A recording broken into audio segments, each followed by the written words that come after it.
ప్రభువైన యేసుక్రీస్తు నామములో మీ అందరికీ హృదయపూర్వక వందనాలు తెలియజేస్తున్నాను. ఈరోజు మనం ఉత్తరప్రదేశ్ యూపీ ప్రాంతంలో గాజీపూర్ అనే ప్రాంతం, జాంగీపూర్ అనే ప్రాంతంలో మనం ఉన్నాం. ఇక్కడ ఇద్దరు సేవకుల దైవజనుల గురించి మనం కొన్ని విషయాలు, ఇక్కడ ఉన్న పరిస్థితులు, వారు అనుభవిస్తున్న పరిస్థితులు, కొన్ని క్లుప్తంగా కొన్ని మాటలు వారి ద్వారా ఉందాం.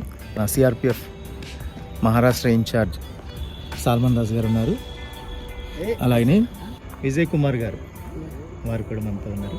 ఇప్పుడు వారి సమయంలో మన మధ్య ఉన్న విజయ్ కుమార్ గారు, అంటే మనం సిఆర్పి ఫోర్స్ ఇండియా మన యూపీ ఇన్ఛార్జ్గా అపాయింట్ చేయడం జరిగింది. వారు ఇక్కడ అనుభవించిన కొన్ని పరిస్థితులు మనతో పంచుకుంటారు. దాన్ని తెలుగులోకి మన సాల్మన్ గారు, మన మహారాష్ట్ర ఇన్ఛార్జ్ సాల్మన్ గారు దాన్ని ట్రాన్స్లేట్ చేస్తారు. ఓకే, మీరు అడగండి. చెప్పండి. బోలి. जी मेरा नाम विजय कुमार भारती, నా పేరు విజయ్ కుమార్ భారతి,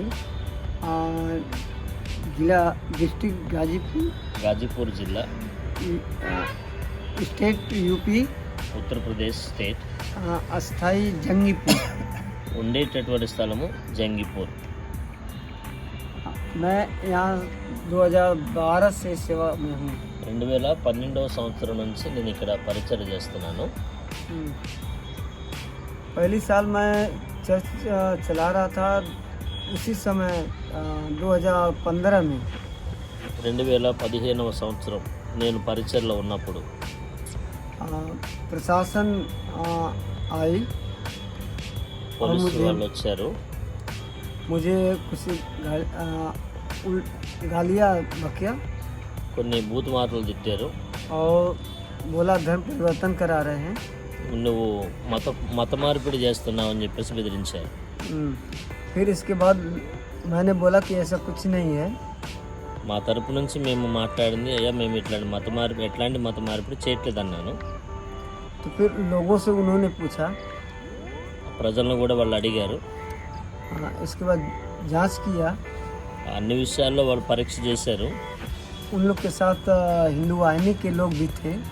హిందూ వాణి అనేటటువంటి ఒక సంస్థ వాళ్ళు కూడా వీళ్ళ దగ్గరకు ఆ సమయంలో రావడం జరిగింది.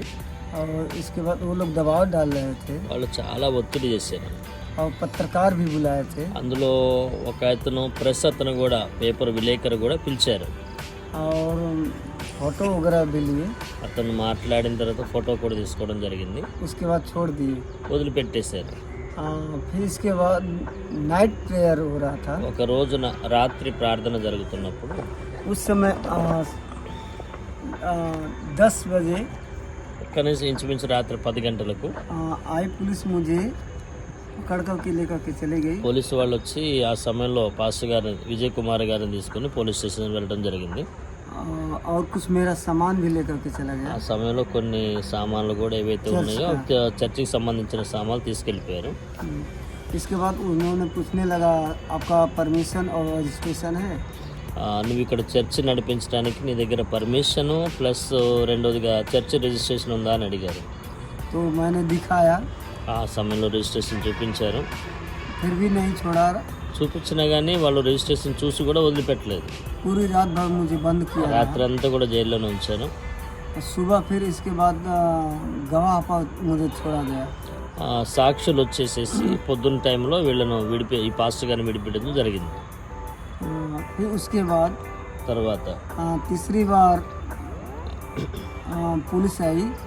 మూడోసారి మళ్ళీ పోలీసు వాళ్ళు వచ్చారు. फिर मुझे लेकर के थाने चली गई. పోలీస్ స్టేషన్ తీసుకెళ్లారు.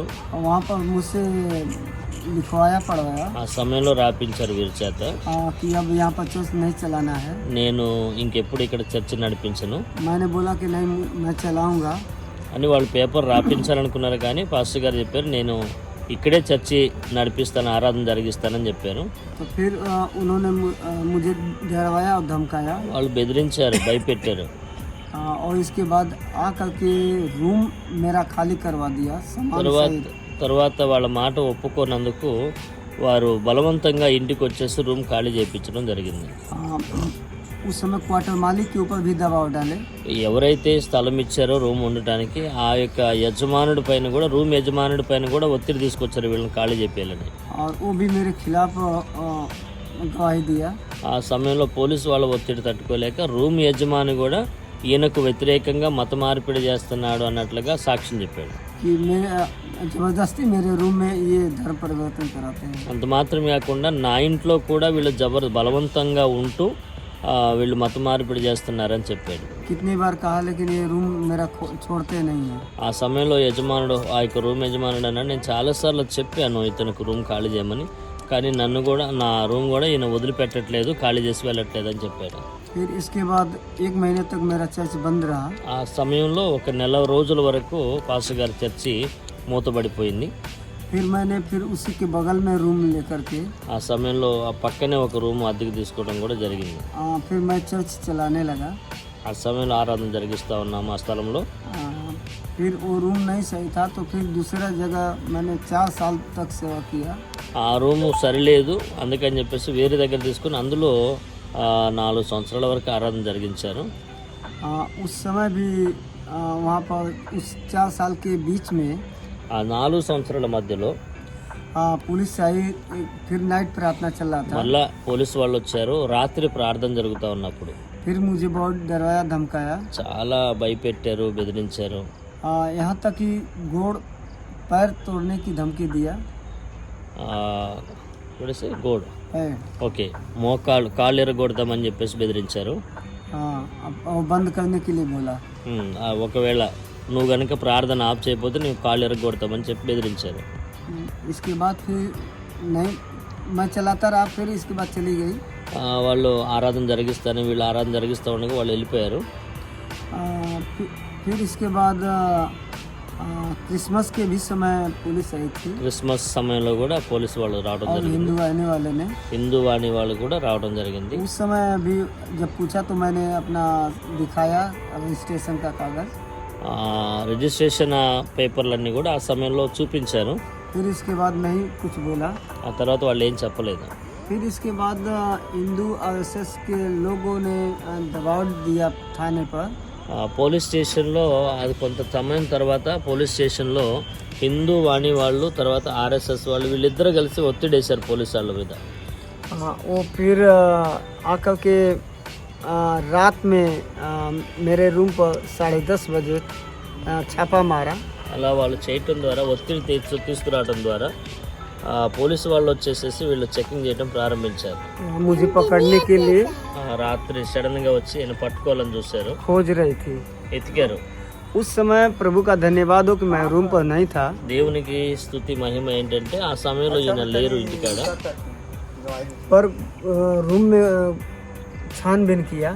రూమ్లో వీళ్ళు లేరు అని వీళ్ళ పాస్టమ్మ గారు అంటే భార్య గారు చెప్పినా కానీ మా పాస్టర్ గారు లేరు ఇక్కడ అని చెప్పినా కానీ వాళ్ళు ఉన్నారు, నువ్వు ఉంచుకొని దాచిపెట్టావని బలవంతంగా రూమ్ తలుపులు తీసుకొని వెళ్ళి లోపల వెతకడం జరిగింది. फिर उसके बाद कुछ बुके और ट्रैक से लेकर के चली ఆ गई। సమయంలో కొన్ని పుస్తకాలు కొన్ని సువార్త పత్రికలు తీసుకోవడం జరిగింది. फिर इसके बाद संडे को ఆ తరువాత ఆదివారం రోజున फिर पकड़ने के लिए आई थी। ఆదివారం ఆరాధన జరుగుతూ ఉన్నప్పుడు పట్టుకోవడానికి వచ్చారు.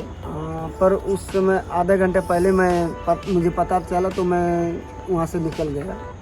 ఆ సమయంలో ఒక అరగంట ముందే మరి పాస్టర్ గారిని పట్టుకోవడానికి పోలీసులు వస్తున్నారు అని తెలిసిన వెంటనే ఆ స్థలంలో నుంచి పాస్టర్ గారు వెళ్ళిపోయారు. उसके बाद फिर 2 संडे तक 3 संडे तक लगातार छापा मारती रही चर्च पर। ప్రతి ఆ తర్వాత ఈయన దొరకని తర్వాత ప్రతి ఆదివారం కూడా పోలీసు వాళ్ళు చెకింగ్ కొరకు వస్తూ ఉన్నారు 3 సార్లు కంటిన్యూగా. उसके बाद फिर वो रूम मालिक भी मुझे रूम नहीं दिया। ఆ తర్వాత పోలీసు వాళ్ళు కంటిన్యూగా అలా వచ్చి వెళ్ళిపోయిన తర్వాత ఆ రూమ్ యజమానుడు ఎవరైతే ఉన్నారో అతను కూడా రూమ్ ఇవ్వడానికి ఇష్టపడలేదు. रूम मालिक को भी धमका दिया कि यदि यहाँ पर चर्च चलेगा तो मैं आपके ऊपर भी केस कर दूंगा। ఆర్ఎస్ఎస్ వాళ్ళు హిందూ అనే వాళ్ళు ఏమన్నారంటే రూమ్ యజమాని ఇంకొకసారి కనుక ఇక్కడ ఆరాధన జరిగితే ప్రార్థన జరిగితే నీ పైన కూడా కేసులు వేస్తాము అని చెప్పేసి భయపెట్టారు. फिर रूम मालिक रूम नहीं दिया। ఆ విషయాన్ని విన్న తర్వాత రూమ్ యొక్క యజమానుడు రూమ్ ఇవ్వడానికే ఇష్టపడలేదు. उससे कुछ दिन पहले मैं ज़मीन दूसरी जगह ले रखा था। దాని తర్వాత ఒక స్థలం అనేది ప్రత్యేకంగా ఆరాధన కొరకు స్థలం తీసుకున్నారు పాస్టర్ గారు. इसके बाद फिर कुछ न्यू डाल करके फिर 1 साल बाद चर्च चालू किया हूँ। అందులోనే ఒక పునాది వేసి ఆ పునాది వేసినటువంటి స్థలంలో ఆరాధన జరిగిస్తున్నారు. यही प्रभु का धन्यवाद हो। यहाँ पर भी थोड़ा बहुत काफ़ी डर है, मार्केट में है। ఇక్కడ కూడా ఇప్పుడు తీసుకున్నటువంటి స్థలం కూడా రోడ్డు ప్రక్కనే ఉంది, మార్కెట్కి దగ్గరలో. ఆ స్థలమును బట్టి కూడా కొంతవరకు ఇప్పుడు భయం అనేది కలుగుతూ ఉంది. ఇప్పుడు ఈ ప్రాంతంలో తీసుకున్నాము, మీరు వెనకాల చూస్తే రోడ్డు, ఈ స్థలము మరి భయంకరంగా భయంగానే ఉన్నది. तो अब प्रार्थना करना है कि यहाँ पर परमेश्वर अगुवाई करे चर्च बनने के लिए और फिर मेरा डर भय दूर होने के लिए। ప్రార్థించండి పాస్టర్ విజయ్ కుమార్ గారి కొరకు. ఆయనలో ఉన్న ఈ భయము తొలగిపోయి పరిచర్యలో చాలా మరి ఆత్మీయతలో ముందుకు కొనసాగట్లుగా ప్రార్థించారు.